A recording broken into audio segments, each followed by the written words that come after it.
안녕하세요. 오늘은 신라 하대 사회의 동요와 후삼국의 성립에 대해서 함께 공부해 보도록 하겠습니다. 교과서는 지금 여기 102쪽 펴주시면 되고요. 학습지는 지난번에 이제 나눠드렸던 요 학습지를 펴주시면 되겠습니다. 자, 신라 상대, 중대, 하대로 나누는 법은 지난 시간에 이제 배웠기 때문에 따로 더 설명은 하지 않겠습니다. 먼저 상대는 성골 출신들이 이제 왕을 했고, 중대는 진골 출신, 그리고 하대는 뇌물의 반기 혈족들이 이제 왕을 하던 시기다라고 얘기를 했는데요.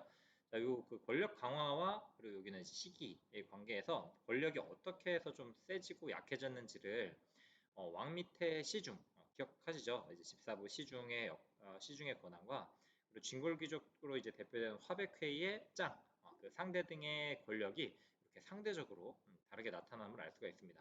상대 때는 당연히 이제 왕보다는 상대 등의 권한이 강했다고 볼 수 있고요. 신라 중대로 이제 대표되는 신문왕 때만 하더라도 그때는 이제 왕권이 강화됐기 때문에 집사부 시중의 힘이 강했다. 대신 상대적으로 파베케이 짱이 이제 상대 등의 권한은 좀 약했다라고 이제 보시면 되고요. 다시 이제 하대가 되면서 왕권이 이제 급격히 약화되면서 진골귀족이 이제 상대 등의 힘이 이제 강해지는 게 바로 이제 하대 때 얘기입니다. 그다음에 이 하대는 사실 지금 나라가 망해 가고 있는, 그러니까 무너져 가고 있는 이 시기에 얘기한데요. 신라 하대가 그럼 얼마나 좀 혼란스러웠는지 보시면요. 먼저 이제 중앙 정치를 보게 되면 중대에서 이제 무열왕기로 이어졌던 신라 중대 왕권이 이제 중간중간 이제 흔들리기 시작을 합니다. 진골 귀족들이 분열을 하기 시작한 거죠. 그러니까 어느 정도로 분열을 했냐? 거의 뭐 대통령 수준이에요. 155년 동안 20명이나 이제 왕이 교체됐다라는 거는 거의 한 사람당 한 7년 정도도 이제 못하고 이제 왕이 이제 교체되는 경우도 있었고요. 좀 심한 경우에는 막 1, 2년 만에 이제 왕이 잘리고 그 다음 왕으로 이제 오고 하는 그런 경우도 있었다고 합니다. 그만큼 중앙 집권, 즉 왕을 중심으로 하는 그 체제가 굉장히 약화됐다라는 것을 의미합니다. 그래서 대표적인 게 이제 김원창의 난, 장보고의 난 같은 것들이 그 대표적인 얘기인데요.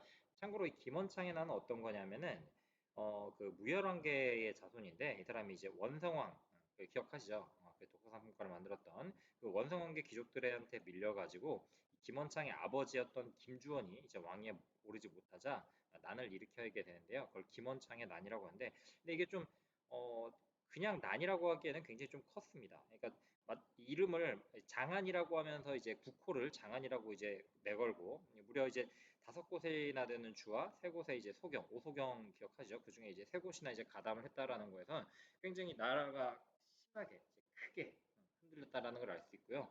이 사건이 신라 중앙정부의 권위가 굉장히 크게 추락했다. 그리고 지방 통제력은 이미 약화됐다라는 걸 알 수 있는 계기가 됩니다. 그래서 이걸 계기로 해가지고 사람들이 생각을 합니다. 어, 그 지방 세력들은 이제 생각을 해요. 나도 할 수 있겠는데? 라는 생각을 하면서 그 지방 세력들이 성장할 수 있는 기반이 이제 만들어지게 됐던 겁니다. 그리고 뭐 여러분들 알고 있는 해상왕 장보고도 마찬가지입니다. 이 사람도 이제 자신의 이제 딸을 이제 왕과 이제 결혼시킨다는 조건 때문에 뭔가 이제 모종의 이제 딜이 있었는데 잘 이루어지지 않았던 거죠. 그래서 이제 또 난이 일어나게 됐고요. 자, 이러면서 이제 중앙 정치는 점점 이제 무너지는 모습을 보였고요. 지방에서는 지방민들이 이제 봉기를 하기 시작을 합니다. 당시 보통 이제 나라가 좀 망하려면은 정치가 썩고 나라가 좀 먹고 살기도 힘들고 그러잖아요. 근데 이때 당시에 다시 이제 노급이 이제 부활이 됐었고 노급이 부활이 됐다라는 얘기는 이 경덕왕 때거든요. 경덕왕 때인데 진골 귀족들이 하도 반발을 하고 그리고 이제 왕권에 이제 덤비고 이러니까 경동이 마지못해 노급을 부활시킵니다. 기억날런지 모르겠어요. 녹급 뭐였죠? 예, 노급은 조세도 부과할 수 있고 특산품도 가져갈 수 있고 심지어는 노동력까지 가져갈 수 있다라고 얘기했죠. 그래서 국가로부터 녹을 받는데 마을 잔체를 받았다라고 얘기를 했어요. 그래서 이것뿐만이 아니라 귀족들의 사치가 더해지게 되면서 국가 재정은 경핍해지고 그리고 이제 노급을 통해 가지고 이제 조세도 이제 뺏기지 그리고 이제 국가로부터 과중하게 조세도 부과되지 않으니까 농민들의 수탈이 심해지게 됐던 겁니다.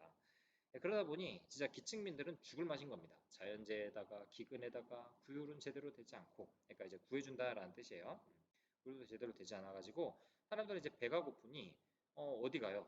그냥 사람들한테 빌리러 가는 거예요. 빌리러 가는 건데 제대로 갚지 못하면 고올이 높을 고자죠. 높은 이자를 내야 되는 악순환이 됐던 겁니다. 요게 그림으로 표현된 게 요거예요. 요거. 자 여기 보면은 뭐 어디 전령도에서 가져왔도 이건 명주에서 걷어온 쌀이고 그래서 여기 서민들은 굉장히 좀 배가 고파 죽을 것 같은데 근데 노급에서 거두는 쌀 300가만이나 됩니다라고 해서 이 지금 재상이나 좀 당시 이제 정치인들은 굉장히 많이 이제 충분하게 이제 재산 식량이 있어주지만 곡식을 빌려주시면 감사하겠습니다라고 하는 이 어린 사람들, 굉장히 어려운 사람들을 보세요. 근데 안 빌려주죠. 어디 동양길이냐라고 하면서 노비로 삼겠다라고 하면서 사람들을 더 이제 공경에 이제 빠뜨리게 되는 거죠. 자, 이러면서 이렇게 이제 노비들을 점점 이제 늘려나가게 되는 게 이때 당시 지방의 혹은 중앙의 귀족들이었습니다. 불만이 지금 생겨날 만하죠. 생겨날 만한데요. 자, 여기 보시면 자, 왕위 계승 분쟁과 지배체제 붕괴라고 해가지고 이게 나타나는데 자, 상대, 중대, 하대 구분법은 따로 더 설명하지 않겠습니다. 김부식의 삼국사기에서 이제 이 상대, 중대, 하대로 구분을 했다고 얘기했고요. 상대가 성골, 메모해두세요. 성골, 중대가 진골, 그리고 하대가 네모난 게 이제 반기술 쪽이라고 얘기를 했습니다. 자, 여기 이제 키워드 정리를 드리면 자, 경도왕은 누구를 부활시켰다. 누구 부활, 동그라미, 누구 부활. 그다음에 자, 해공왕이 어린 나이에 즉위하지만 진골 귀족들의 여러 차례 반란들이 있었습니다. 진골 귀족들의 여러 차례 반란. 그러니까 이번엔 내가 왕인가라는 생각을 굉장히 많이 했던 거죠. 자, 그리고 이제 김원창의 난인데 이게 좀 심했던 게 다섯 곳, 구주 오소경인데 아홉 곳 중에서 다섯 곳, 그리고 오소경 다섯 곳 중에 세 곳이나 가담을 한 것처럼 중앙정부의 통제력이 악화됐다라고 한 그 근거로 볼 수가 있고요. 그리고 이 진골 귀족들은 사병을 육성했다. 동그라미. 사병 육성 동그라미. 그다음에 지방 세력들과 손을 잡게 됐다라고 나와 있는데요. 자, 어느 정도냐? 저기 보면 신라 재상의 집에는 녹봉이 끊이지 않고 들어왔다라고 했는데 재상이라 하면 당시 임금을 보편하는 최고 책임자잖아요. 근데 이 사람이 하인과 노비들이 한 3천 명 정도가 됩니다. 이건 뭐 거의 군대죠. 군대고. 자, 무기도 이와 비슷한 숫자로 있다. 백성에게 곡식을 꺼주고 갖지 못하면 노비로 삼았다라고 사병을 점점 늘려나가는 거죠. 그래서 여기 보면은 재상이 소유한 하인과 노비 동그라미 쳐주시고요. 자, 이게 무기로 볼 때 유사시 언제든지 병력으로 동원 동그라미. 유사시 언제든지 병력. 그래서 이렇게 신라 하대 이후 진골 귀족들은 이런 채무 노비, 빚을 빌려간 그 사람들한테 그 노비들을 통해 가지고 예속민을 확대해 갔고요. 그 사람한테 이제 속하게 되는 예속민을 확대해 갔고 이게 바로 경제적인 모순을 계속해서 가중시키게 됐던 겁니다. 이 사람들은 죽을 맛이에요. 죽을 맛인데 그럼에도 불구하고 빌릴 수밖에 없어요. 먹고 살아야 되니까. 내 자식은 먹고 살아야 되니까. 이러면서 빌리고 못 갚고 못 갚으면 노비가 되고 지금 이 악순환이 끊이지 않는 게 바로 이 신라 하대의 모습입니다. 자, 다음 페이지 104페이지 보시면은 지방 호족이 이제 등장을 하는데 다시 학습지로 보시면 자, 여기 지금 지방민들이 이제 봉기를 하고 있어요. 네, 참고로 이제 이 원종 애노에난이 대표적인 건데, 진성여왕이 당시에 이제 지방 관리들한테 파견을 해서 세금 독촉도 하고요. 그리고 궁지에 몰리게 되니까 죽을 맛인 거예요. 근데 그 노급 때문에 이제 노동력도 착취당하지 사람들은 정말 죽을 맛인데 계속 이렇게 착취를 해가니 궁지에 몰린 농민들이 반란을 일으킨 게 원종 애노에난입니다. 이게 사벌주라 그래서 지금 현재 상주인데요. 이제 원종 애노에난은 사실 그 진짜 농민 봉기였어요. 농민 봉기였고 딱히 뭐 이제 나라를 새로 세운다든가 그런 게 아니라 좀 우리 얘기를 좀 들어줘라고 하는 그런 그 농민들이 일으킨 반란인데요. 이뿐만이 아닙니다. 뭐 양길이 이제 북원 원주 지역에서 이제 또 난을 일으키게 되고요. 그리고 기원이라고 해서 이제 죽산 지역에서 또 반란이 일어났고요. 그리고 이제 견원 들어보셨죠? 이분이 이제 훗날 후백제를 만드신 분입니다. 이제 전주 지역 그때 당시에 이제 완산주에서 또 이제 난이 일어나게 됩니다. 그래서 대표적으로 이제 농민 봉기를 했던 인물들이 이렇게 이제 나오게 되는데요. 자, 이뿐 아니라 뭐 이제 선 출신이었던 아까 저기 장보고의 난도 마찬가지입니다. 그래서 참고로 이분 장보고 선생님 같은 경우에는 선생님이라고 하는 게 맞는지 보통 이제 장군 혹은 이제 지방 호족이라고 얘기를 하는데 워낙 무예가 출중했다고 해요. 이제 해상왕 장보라고 할 정도로 바다에서 굉장히 좀 거의 유리티급의 이제 장군님이셨던 것 같은데 당시 이제 당나라에서 건너가가지고 이제 성공을 했고요. 신라로 다시 이제 귀국해가지고 흥덕왕 당시에 해적기 워낙 많이 참고를 했는데 해적 소탕을 자기가 하겠다라고 해서 현재 완도 지역에다가 이제 청해진을 설치하게 됩니다. 뭐 전북으로 유명한 그 완도 지역 맞아요. 그래서 이제 군사력을 키워가지고 해적들도 소탕하고요. 그리고 당나라와 일본을 잇는 그 딩계무역을 통해 가지고 굉장히 큰 부를 축적하면서 동아시아 이제 해상왕으로 성장을 합니다. 그래서 이게 여기 나와 있네요, 마침. 요번에 얘기입니다. 자, 그래서 이때 당시에 이제 힘이 워낙 좀 강해지게 되니까 그 당시 진골 귀족이었던 김우징이 이제 신무왕으로 즉위할 수 있었던 것도 장보고의 지원 때문이다라고 나와 있는데, 맞습니다. 그래가지고 당시 이제 딸을 이제 이쪽으로 혼인시키려고 했는데, 근데 힘이 너무 강해졌어요. 그래서 이제 중앙정부 입장에서는 이제 부담스러운 존재가 되니까 자객을 보내가지고 죽이게 됩니다. 그러면서 이제 장보고 시대도 이제 끝나게 됐던 건데, 어쨌든 이제 당나라에서는 굉장히 인정받았던 인물이지만 우리나라에서는 어쨌든 그 권력의 좀 희생양이 이제 되기도 했던 거고요. 자, 이렇게 이런 호족들이 이제 등장을 합니다. 그리고 호족들, 지방민의 봉기들, 나라가 점점 혼란스러워지고 있습니다. 자, 그때 등장한 세력들입니다. 육두품은 사실 지난번에 우리가 배웠던 것처럼 성골, 진골, 그 다음 육두품이잖아요. 이들은 반신라와 신라에 대해서 점점 반기를 들기 시작을 합니다. 안 그렇겠어요? 능력은 있으나 이 골품제 때문에 승진도 못하고요. 그리고 이제 그 골품제 제한 때문에 옷 색깔은 물론이고 집에 평수까지도 정해져 있으며 아무리 좋은 거를 건의한다 한들 최초는 이렇게 이제 건의를 했거든요. 건의를 한다 한들 받아들여지지가 않으니 진성이 형한테 시무십조라고 기억하시죠? 시무십조도 이렇게 건의드렸지만 근데 이게 받아들여지지 않아요. 그래서 나중에는 그냥 방황을 하십니다. 방황을 하시고요. 그리고 이제 육두품 중에는 유교 개념을 이제 바탕으로 해가지고 새로운 이념을 제시를 하는데 이제 당나라에 유학해가지고 꽤나 이제 성과를 이루고 왔고 그리고 당나라에서 봤더니 좀 다른 세계잖아요. 여기는 능력에 따라 가지고 사람을 채용하는데 여기 이제 신라라고 하는 이 나라는 어 그냥 저기 그 골품제에 의해 가지고 이제 이미 미래가 이제 정해져 있기 때문에 능력 있는 사람들이 뭔가 꿈을 펼칠 수 있는 근간이 안 됐던 겁니다. 그래서 좌절하는 거예요. 그래서 이들이 좌절했을 때 마침 지방에서 힘을 키운 사람들과 이제 결탁을 하게 되는 게 그들이 바로 이제 호족이 되는 겁니다. 참고로 이 호족의 호자를 쓰면 이제 호걸 호자거든요. 호걸 호자에다가 이제 뭐 저희 그 결의 족자를 써게 되는데 이제 호걸의 이제 지방민들과 이제 결탁을 하면서 이들이 이제 브레인으로서의 역할을 이제 하게 되는 거죠. 그럼 그 호족들은 어떤 거냐? 어, 중앙에 그 지방 통제력이 지금 엄청 약화되고 있잖아요. 근데 그 이들은 보통 이제 호족은 어떤 사람들이었냐면 그 권력 투쟁에서 밀려나서 지방에서 세력을 키운 몰락한 중앙 귀족이라든가 아니면은 아까 저기 장보고처럼 무역에 종사하면서 재력 혹은 뭐 무력 이런 것들을 축적한 사람이라든가 뭐 군진 세력에서 군인을 가지고 있든가 아니면 지방의 토착 세력인 뭐 촌주 뭐 이런 사람들이 호족이에요. 그들은 스스로를 성주나 이제 장군이라고 이제 칭하면서 자신의 지역에서 실질적인 지배권을 행사하게 됩니다. 그래서 이제 세금도 실제로 막 징수하고요. 뭐 행정도 하고 군사도 하고 교육도 하면서 자기들만의 힘을 좀 키워나가게 됩니다. 그래서 이렇게 하면서 점점 중앙귀족에 대항할 힘을 이제 키워가고 있었고요. 그리고 이들이 지금 아까 얘기했던 출신들이 이렇게 지방 토착, 중앙의 몰락귀족, 군진 세력, 해당 세력 이런 사람들이 이제 호적으로 보시면 되고요.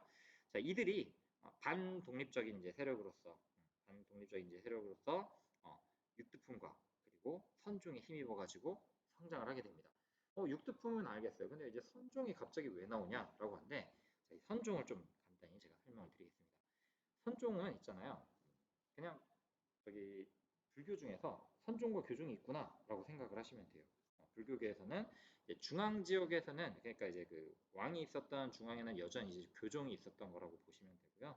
지방에서는 이렇게 호족의원으로 이제 선종이 있었다라고 보시면 되겠습니다. 자, 제가 이제 뉴 아이디어라고 써놨어요. 이게 뭔 얘기냐? 나라가 좀 어지러울 때 있잖아요. 새로운 사상이 등장을 합니다. 그 새로운 사상이 등장을 해가지고 사람들로 하여금 정신적인 도피처를 혹은 정신적인 의지를 해줄 수 있도록 하는 거거든요. 그때 등장한 게 선종이에요. 참고로 아까 교종 같은 경우에는 신라의 안정기 이제 중대 때 주로 이제 흥하게 됐었고요. 그다음에 이제 하대 때는 신라 혼란기잖아요. 그러니까 되게 힘들고 힘든 백성들 혹은 이제 호족들 새로운 힘을 이제 키우려고 하는 이 호족들한테 뭔가 좀 희망이 좀 필요한데 그 가르침을 준 게 선종이었어요. 그래서 교종은 교자가 이제 저는 이렇게 외웠어요. 이제 교는 교과서, 교과서를 달달달달 잘 외우고 교리 같은 거를 좀 잘달달 잘 외울 수 있는 그런 왕실과 귀족들이 주로 후원을 했고요. 선종은 그게 아니야. 이들은 되게 단순해요. 참선을 해야 돼. 수행을 해야 돼. 그러면 개인 수양을 하면 누구나 부처가 될 수 있어라고 하니까 뭐 굳이 공부를 하거나 그런 게 아니기 때문에 백성들도 참선 수행만 하면 돼? 그대로 기존에 이제 이 왕족이나 귀족들만 하는 게 불교 아니야라고 했는데 그게 아니야. 그래서 전통이나 이제 권위가 이제 부정되었기 때문에 이러한 선종의 가르침은 있잖아요. 마치 이 호족들도 자신들이 진골과 서로 대등한 존재라는 사실을 깨닫게 해주는 중요한 사상적 기반이 되는 거예요. 그래서 선종이 중요하다고 하는 겁니다. 신라 하대 때. 그리고 요 신라하대 때 요 선종의 승려였던 도선이라는 분이 있습니다. 도선이라는 분이 있는데 이 도선이 풍수지리설을 보급해요. 풍수지리설 들어보셨죠? 풍수, 지리설, 산과 강이 인간의 길흉화복에 큰 영향을 끼친다라고 하는 게 이제 풍수지리설인데, 자, 그런 사상적 기반을 가져와서 널리 보급을 하게 됩니다. 그래서 이를 통해 가지고 지방 호족들이 무슨 생각을 하냐? 원래는 그러면 경주만 중심 아니야?라고 했는데 그게 아니야. 풍수지리설에 따르면 있잖아. 이 지역도 중요하고 이 지역도 중요해. 그러니까 그 지역이 호족의 자기 지역이에요. 그러니까 자기 지역의 가치, 중요성에 대해서 깨닫게 되고, 심지어는 야, 여기서도 왕이 날 수 있겠지라고 생각을 하면서 호족들한테 왕권에 대한 기대를 심어주게 되는 겁니다. 그래서 이렇게 지방 호족이 새로운 사회를 건설하는 데 정신적 기반을 마련해 준 게 풍수지리설이다라고 보시면 되겠습니다. 오케이? 아시겠죠?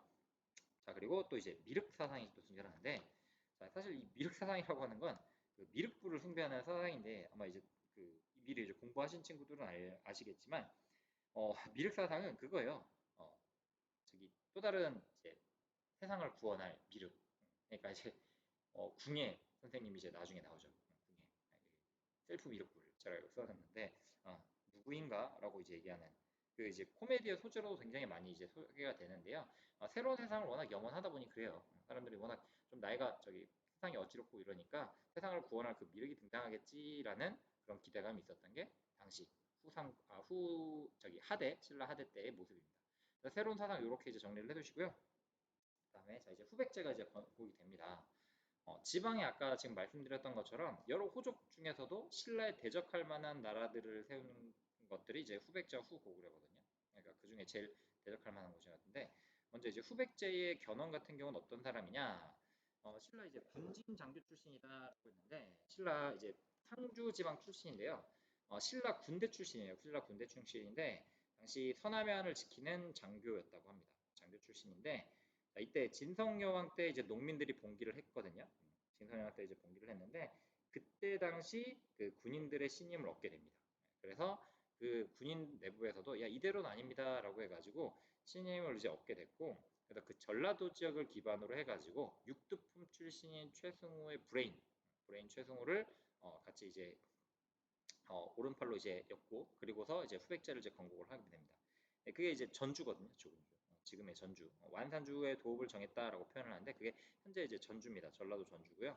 전주 아시죠? 전북현대라고는 이제 축구팀이 있는 곳이기도 한데, 이쪽 지역에 이제 도읍을 정하고요. 그리고 이제 후백제를 세우게 됩니다. 세력이 꽤 셌어요. 세력이 꽤 세가지고요. 그래서 사실 이제 후고구려보다 더 힘이 더 세가지고 서부 지역까지 거의 장악을 했는데, 전라도, 충청도, 경상도 이 서부 지역까지 이제 다 이제 싹 다 장악할 정도로 세력은 진짜 어마어마했습니다. 그래서 이제 세력 기반은 어디냐? 황해도의 해상 세력과 완산주의 호족이었다라고 해서 자 이제 후백제에 대한 얘기를 했고요. 그다음에 이제 후고구려는 어떤 데냐? 자 후고구려는 북원이라고 해가지고 이제 원주 지역인데요. 그때 당시 원주의 호족인 양길이 있었는데 그 양길의 부하가 궁예입니다. 양길의 부하가 이제 궁예인데, 자, 일을 워낙 좀 잘하고 그랬더니 양길로부터 자립을 하게 돼요. 자립을 해가지고 지금의 이제 강원도 지역을 처음에 이제 점령을 했고요. 그리고 뭐 다들 아시는 것처럼 그 왕건 들어보셨죠? 왕건을 비롯해가지고 당시 뭐 황해도나 경기도 일대 호족들을 이제 규합을 하게 됩니다. 그래서 그 중부 지역의 호족 세력들과 송악 이제 개경이거든요. 이쪽에 이제 개성의 그 호족 세력들을 이제 규합을 한 다음에 힘을 합쳐가지고 도읍을 세우죠. 도읍을 이제 세우게 되는데, 처음에는 강원도 철원이었는데 나중에 이제 송악, 개성에 이제 도읍을 정하고 후 고구려를 세우게 됐던 겁니다. 그래서 지금 당시 지금으로 치면 이제 경기도와 강원도가 그 세력 기반이었다고 이제 보시면 돼요. 그래서 여기 이제 마진 태봉이라고 제가 몸해뒀는데, 궁예가 처음에 나라 이름을 지었을 때 마진이었고요. 그 다음에 나중에 태봉으로 고쳐 쓰게 됐던 겁니다. 그래서 마진, 태봉 이제 국호를 마진과 태봉으로 이제 바꿨다라고 이제 하시는 거 기억해 두시고요. 그리고 그 셀프 미륵불이에요. 셀프 미륵불. 스스로를 미륵불이라 칭했던 사람입니다. 그래가지고 뭐 이게 나중에는 결국 또 이제 독이 되죠. 독이 돼가지고 사람들을 워낙 좀 많이 의심을 하게 되고, 누구인가, 누가 지금 짐을 잡고 있어 의아를 한가, 뭐 그냥 아무 말도 안 했는데 이렇게 의심을 하고 사람을 죽이고 이러니 주변 사람들이 이제 떠나게 됐던 거죠. 자, 여기까지 해가지고 지금 교과서 106조 굉장히 106조까지 굉장히 좀 빠르게 정리를 했는데요. 자, 여기 빨리빨리 이제 키워드 정리하고 넘어가도록 하겠습니다. 자, 지방호족의 등장 여기에서 자 지방의 자 여기 신라귀족들이 각지 노급 동그라미 노급 노급에서 세금을 원활히 거두려면 지역사회 도움이 필요했죠. 그래서 지방 유력자들은 귀족의 지방 지배를 도와주기도 했지만 골품제의 모순을 깨닫기도 했다. 그래서 여기 골품제의 모순을 깨달아서 힘을 키워가고 있었다. 밑줄 그어두시고요. 그다음에 진골귀족 중심의 기존 정치에 도는 새로운 지방 세력이 되는데 이들을 지방 호족 동그라미 지방 호족 호골할 때 호자 호골들의 부족 혈액라고 이제 생각을 하시면 되고요. 자 농민 봉기가 일어났는데 대표적인 게 이제 뭐 여기 이제 자연재해 동그라미 기금 동그라미 이 자연재해와 기금도 물론 있었지만 중요한 건 이거예요. 귀족의 고리대. 고리대를 많이 쓰다 보니까 어쩔 수 없이 노비가 되든가 도적이 되든가 했었기 때문에 국가 재정은 더욱 궁핍해지는 상태였었고 진성여왕 동그라미 자, 진성여왕 때 정치를 잘 못했어요. 그래서 세금 독촉하고 그러면서 농민들이 반란을 일으키게 됩니다. 제일 대표적인 게 여기 별표 원종 애노해난 그리고 또 이쪽 저기 그거 말고도 뭐 양길, 기원, 견원 등의 이제 난들이 있었다라고 얘기를 했습니다. 그래서 이들은 스스로를 성주나 장군 동그라미 성주나 장군 그래서 독자적으로 통치기를 두어서 농민들을 직접 다스렸는데 이 호족들이 힘을 점점 키워가고 있었고 대표적인 호족이 장복. 근데 이 사람도 마찬가지 암살되면서 생을 마감하게 됩니다. 워낙에 좀 막강한 군사력을 가졌기 때문에 당시에는 이 정도 힘을 가진 사람이 없었대요. 그러니까 중국에서도 이제 직함도 따로 이제 줄 정도로 워낙 힘이 강해지니까 왕이 좀 쫄았던 거죠. 그래가지고 자기에게 의해서 죽었던 거. 그다음에 신라가 다시 삼국으로 분열하다 요파 때에서는 동그라미 육두품의 세력이 있는데 육두품 세력은 사실 대표적인 인물 여기 최치원 동그라미 진성이 형한테 시무시벼줘 지금 시급하게 우리 빨리빨리 해야 될 게 있습니다 라고 해가지고 10조를 시무십조를 올렸지만 안 받아들여졌죠. 그래서 정치개혁을 요구했으나 받아들이지 않았습니다. 자, 그래서 이제 방황을 하셨고요. 나 안 해! 라고 하면서 이제 나가시죠. 자, 그리고 자, 이 육두품 세력이 여기 밑줄 그어주세요. 세력의 현실 비판과 기존 체제에 대한 도전이 골품제 해체를 촉진한 요인이 됐습니다.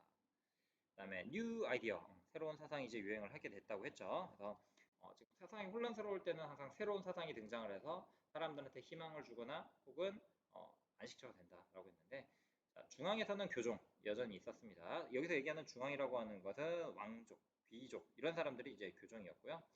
지방에서는 호족의 원으로 선종이 확산됩니다. 밑줄. 선종 동그라미 쳐주시고 선종에서 중요시하는 거 개인 수양 동그라미. 개인 수양을 하면 누구나 부처가 될 수 있다라고 되어 있고요. 그리고 누구나 가능하기 때문에 선종의 가르침은 누구나 가능하니까 우리도 하면 돼라고 해서 호족들은 자신과 진골이 서로 대등한 존재라는 사실을 깨닫게 됩니다. 그리고 선종 성리였던 도선 동그라미 도선이 풍토지를 탈 동그라미에서 중앙인 경주를 중심으로 뿐만이 아니라 어느 지역인 다 중요하다. 그래서 지역 가치의 중요성을 깨닫기 시작을 합니다. 그래서 정신적으로 우리도 할 수 있겠네 라고 이제 생각을 하는 거죠. 1번 보면 교종과 선종인데 여기 이제 5교 교종 보이시죠? 이렇게 화엄종, 법성종, 열반종, 법성종 요게 이제 5교 교종이고요. 선종 구산이라고 보통 얘기하는데 여기 요 산들이 다 이제 선종들이 종파들이 있었던 곳이라고 생각합니다. 자 그러면은 선종 구산이라고 나와 있잖아요. 산. 부산이 지방에만 있었던 이유를 생각을 해봅시다. 지방에만 있었던 이유. 자, 그러니까 2번의 정답을 잠깐 좀 써보도록 할게요. 자, 선종구산이 이제 지방에만 있었던 이유. 선종구산이 지방에 있었던 이유. 메모를 해봅시다. 자, 선종은 뭘 강조한다? 태양을 꾸준히 하면 누구나 부처가 될 수 있다는 가르침을 가졌습니다. 그래서 지방 호족들은 진골 귀족과 자신들이 대등한 존재라는 사실을 깨달았고요. 깨닫고 선종을 적극 후원했기 때문에 지방에 자리 잡게 되었던 것입니다. 이렇게 메모를 해두시기 바랍니다. 잠깐 멈추셔서 쓰세요. 자, 그래서 선종구산이 지방에 있었던 이유는 호족과 결탁했기 때문에 그런 거고요. 그 다음 자 여기 견원산성 경북 상주 지역에 가면 있는데요. 견원이 쌓았던 건데 삼국시대에 쌓은 산성을 상주 출신 견원과 연결한 민간전승이다라고 나와 있습니다. 뭐 견원의 출신 얘기도 여기 나와 있고요. 최승호 아까 육두품인데 견원에 이제 브레인 역할을 했다고 했습니다. 자 여기 키워드 가도록 하겠습니다. 자, 견원 동그라미, 상주지방 출신인데, 자, 군진의 장교 동그라미, 군진의 장교고, 자, 여기 완산주의 도읍을 정했습니다. 완산주의 도읍을 정해서 전주 지역에서 후백제를 세웠고요. 그다음에 최승호와 같은 육두품 대력 동그라미. 자, 이들을 중용합니다. 이제 브레인들을 중용을 하고 이 브레인들도 자기를 이제 인정해주는 사람을 만난 거죠. 그러면서 이제 신라를 공격했고요.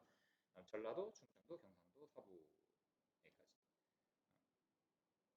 세력이 꽤 넓었음을 알 수 있고요. 그다음에 자 이제 후고 고려, 자 북원 원주 지역입니다. 원주 지역 동그라미. 양길에 보였던 궁예 동그라미, 궁예. 자, 애꾸는 아저씨, 그지? 자, 이제 한 눈이 이제 좀 다치게 된 이유는 다음에 이제 보시면은 저희 학교 나오실 때 이제 영상으로 좀 보여드리도록 할게요. 그다음에 이제 왕건 동그라미. 자, 왕건을 비롯해서 호족들을 규합했고요. 마침내 여기 별표 송악의 도읍을 정했습니다. 이제 개성 별표 송악 개성의 도읍을 통해서 후고구려를 세우게 됐고요. 처음에는 동그라미 마진, 그 다음에 태봉으로 이름이 바뀌었다. 마진 동그라미, 태봉 동그라미. 그리고 셀프 미륵불, 셀프 미륵불로 해서 왕권을 점점 강화시켰다. 자, 여기까지만 해볼게요. 자, 1번 보입니다. 자, 신라 하대의 혼란을 틈타 지방에서 새롭게 성장한 세력 누굽니까? 호족이죠, 호족. 개인적인 소양을 강조해요. 누구나가 될 수 있어요. 부처가 될 수 있어. 그래서 호족이 좋아했던 불교 종파는 선종. 그죠?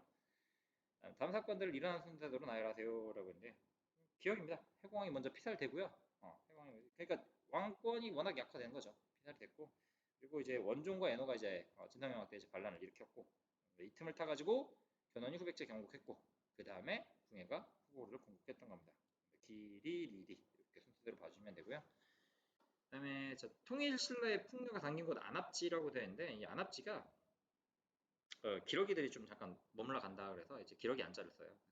조선시대 이제 불린 명칭인데 신라시대는 이제 월지라고 이제 불렸다고 합니다. 자, 문무왕이 삼국 통일했고요. 이때 못을 판 거예요. 이게 땅을 파가지고 여기다 물을 넣은 거거든요. 물을 넣었고 여기다 인공 섬을 만든 겁니다. 참 뻘짓했죠. 이거 하느라 진짜 사람들이 얼마나 힘들었겠어요. 그래서 신하들은 여기서 이제 놀고 먹고 했겠지만 근데 이거 만든 사람들을 생각을 해야죠.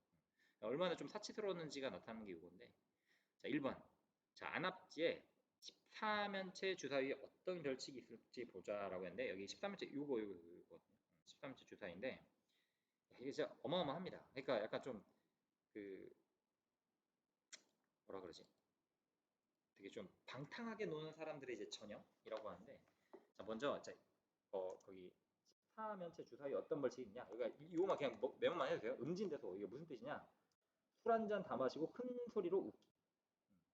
그 다음에 삼진일거라고 있는데 거기 또 한 면은 뭐냐면 삼잔일거라고 해서 술 석잔 원샷하고 한 걸음에 가기. 그 다음에 뭐 자창자음이라 그래가지고 혼자 노래 부르고 혼자 술 마시기. 그 다음에 금성장무라 그래가지고 소리 내지 않고 춤추기. 그 다음에 중인타비 이건 참 타자가 이제 때릴 타자거든요. 비는 코비자. 여러 사람이 코 때리기. 그다음 유범공과라 그래가지고 이건 여러 사람이 덤벼들어서 장난쳐도 가만히 있기. 그러니까 막 남자애들이 막 되게 막 괴롭히면서 막 장난해도 가만히 있기 막 이런 거 있잖아요. 그다음 양잔즉방이라 그래서 즉방.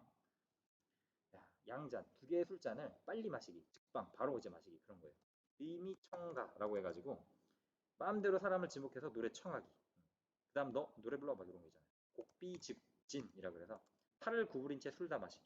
그다음 농면공과라 그래서 얼굴 간지럽혀도 가만히 있기. 공명식과라 그래서 뭐 시 한 소를 끼고. 그러니까 술 퍼먹고 놀라고 지금 요 14면체 주의를 조사를 만든 거예요. 그래서 연못에서 뱃놀이도 하고 그래서 강변에다가 이런 좀 잔치에 사용했던 그 놀이기구로 이제 추측이 되는데 얼마나 좀 이때 당시로는 되게 좀 방탕하게 놀았던 그 흔적이 남아 있는 거고요. 그다음에 2번에 보시면은 신라의 왕이나 귀족이 되어 예, 그러니까 어떤 잔치가 벌어졌는지 여러분들 나름대로 한번 일기를 작성해 보시죠. 자 여기까지입니다. 자 여기까지 해가지고 지금 대단원이 모두 끝났고요. 자 1번부터 이제 보시면 요거 한눈에 정리하기 이제 끝내도록 하겠습니다. 자 경주 무열왕릉 보이고요. 가만다터 보이고 자 1번 봅니다. 자 가나에 들어갈 말을 써보자 라고 했는데 가가 어디냐. 무열왕은 최초의 무슨 출신? 진골 출신의 왕이다. 한국 통일의 기초를 마련했고요. 그럼 나가 여기 있습니다. 자, 발의 이불병자상 두 부처를 나란히 앉힌 이런 양식은 고구려불상에도 많이 나타난다. 이를 통해서 발해가 고구려의 불상 제작 기술을 계승하였다라는 걸 알 수 있습니다. 다음에 자 2번 보세요. 자 기억에서 디귿시기 신라의 정책을 왕권과 관련해 설명해 보자라고 했는데 자 기억 자 무열왕이죠. 기억 무열왕 니은 문왕 디귿 신문왕. 자 요거는 워낙 뭐 중요한 거니까 한 번 더 좀 짚고 넘어가도록 하겠습니다. 자 먼저 무열왕. 무열왕의 업적 얘기해 보세요. 통일전쟁 과정에서 영토 확장했죠. 태종무열왕 그리고 태종무열왕 뭐 어느 나라 망하겠다. 백제를 멸망시켰고요. 그리고 왕권을 강화했던 왕이었습니다. 그 다음에 문왕 그 아들 문왕. 자, 문왕은 무열왕의 직계 후손. 이제 왕위 세습 기반을 마련하죠. 그리고 문왕 때 삼국을 통일을 했고요. 그 다음에 신문왕 때는 유학을 정치 이념으로 했죠. 그래서 뭘 만들었다고 했죠? 국학 만들었고요. 그 다음에 전국을 몇 개로? 구주 5소경으로 변했고요. 그다음에 노급 폐지해버리죠. 그래서 이제 귀족권을 약화시키고 그리고 관료잔을 지급합니다. 다시 한번 얘기합니다. 노급은 말 그대로 국가의 노블, 마을을 줘버린 거예요. 그래서 거기에서 세금도 걷고 공산품도 걷고 특산물도 걷고 그리고 거기에서 이제 노동력까지 수취할 수 있었던 건데 노동력 수취 못하게 거기서 이제 조세만 거둘 수 있게 관료를 지급했다. 꼭 기억해 두시기 바랍니다. 아시겠죠? 그 다음에 3번입니다. 3번. 한번 보시면 여기 자 리을의 평면도를 통해 알 수 있는 이 도시의 특징을 써봐라 라고 했는데 지난 시간 이제 발에 배웠는데 기억하실런지 모르겠습니다. 자 리을 보시면은 자 어디 있냐면 여기 상경용천부 별표 상경용천부 이거 어느 나라의 수도라고 그랬죠? 발해 발해의 수도인데 자 그러면 저 발해의 수도는 어디를 본떠 만든 거라고 했나요? 발해의 수도 상경용천부는 당의 수도인 장안성을 모방한 거죠. 모방한 계획도시다. 그래서 이제 장방형으로 이렇게 나가 있는데 왕궁 주변에는 내성이 있었고요. 그리고 수도 주변에는 내성을 둘렀습니다. 그리고 중앙에는 아까 남북으로 있는 게 뭐였죠? 남북으로 연결된 대로 주작대로를 건설했습니다.